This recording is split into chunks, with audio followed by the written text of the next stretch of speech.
Dangerous Animals is a new horror movie releasing next Friday, June 6th, and it's being distributed by Shudder. The movie follows a surfer named Zephyr who must fight for her life after she's kidnapped by a serial killer who's obsessed with feeding his victims to sharks. Now, I went to see this as part of Regal's Monday Mystery Movie. I saw it this Monday, and I enjoyed the movie. I thought it was pretty well made. It was entertaining. However, I do really feel like the billing of a horror movie is kind of misleading. Yes, they might say it's horror because they want to get you to see it, but I didn't really think the movie was that scary. It was more of a thriller with the element of them being pursued by this serial killer who's obsessed with sharks. That has some horror in it, but it's not enough to really make the movie horror. Now, that's not really a complaint. I didn't not like the movie because of that. I just thought the movie was fine. You know, when I go to see a movie, I want to be entertained. And when I'm breaking it down, I'm not really looking to find flaws, like nitpicks. I just want to enjoy a movie. At the end of the day, that's why we go to the cinema. Dangerous Animals, to me, is a very small movie. Not a lot of the actors in this are very famous. The only famous actor is the guy who plays the serial killer, Tucker, played by Jai Courtney, who I know from A Good Day to Die Hard, Suicide Squad, Terminator Genesis. He's not really in great movies. And I mean, this kind of continues that trend. You could tell he wanted to do a movie that he thought was interesting, and I think the characters in this are interesting. It's just kind of surface level. And I think that the pacing is an issue with this movie. That was one of the key problems I had. For one example, the movie takes a while to end, and it's very short. It's like 93 minutes. But I feel like as they were getting towards the end of this movie, there's only a couple of things that can happen, and they kind of go through every single scenario, like kind of dragging each one out, and it took me out of it. I was talking to my friend Russell, who I saw this with. I saw this movie in Austin, Texas. Coincidentally, it was the first movie I've ever seen in Texas. I was visiting my friend, and we decided to go to this movie, and we both kind of agreed that there's a really cool idea here. And I think that's what the screenwriter got hooked on. What if there's this serial killer who loves sharks, who is obsessed with them?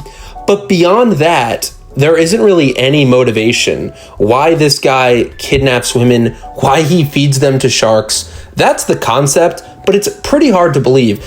And I get it. Some people just want to watch a movie and shut their brain off and, say, this is a fun movie about a crazy guy who loves feeding people to sharks. But it's not enough for me.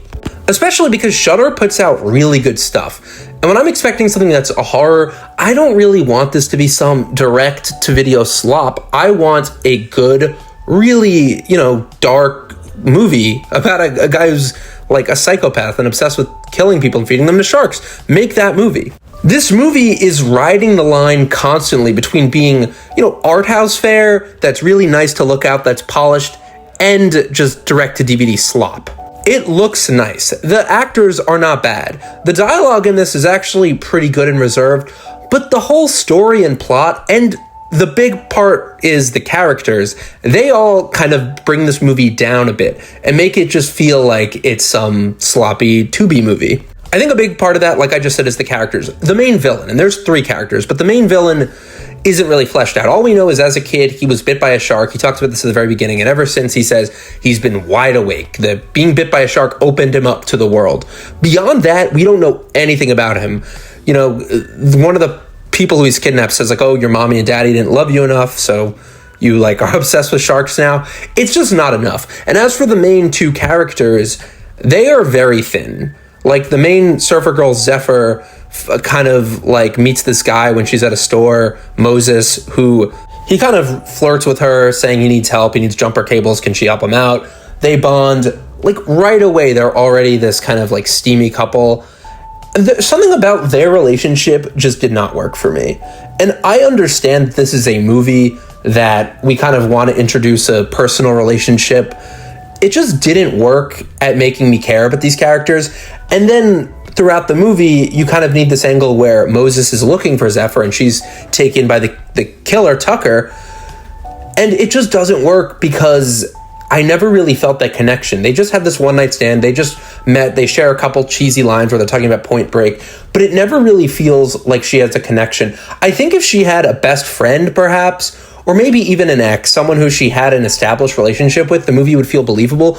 But because this guy from this one night stand is just following her and, trying to find out where she is, it just adds this artificial level of Hollywoodness to this movie, where it really could have felt more real and more grounded. But this romance angle really did take me out of it. On top of that, and if anyone, wants to point this out or there's something I missed, I'd love that. But it just feels like we don't get enough of the main character's personal backstory.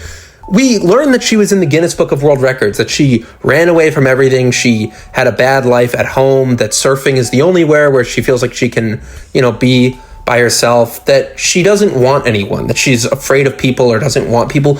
But I don't know, I was expecting to learn about how she hurt someone who was close to her or she had a tragic past.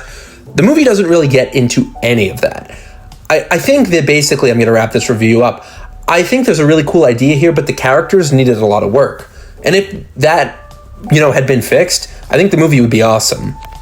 I also think it's a shark movie where the sharks aren't that scary, where there's just a couple shots of CG sharks. I really think it needed more menace with the villain Tucker, and our main character needed a lot, just a background. I think if you have all of that, it'll even make the sharks and the killer seem more scary, because as it is, it's just a creepy idea that's executed well, but you can kind of tell, you can kind of see the strings holding up the puppets. To me, it was very obvious that this was just all acting. It was a low budget movie, and it has a lot of tropes that these horror movies have. And it just kind of disappointed me, especially towards its end.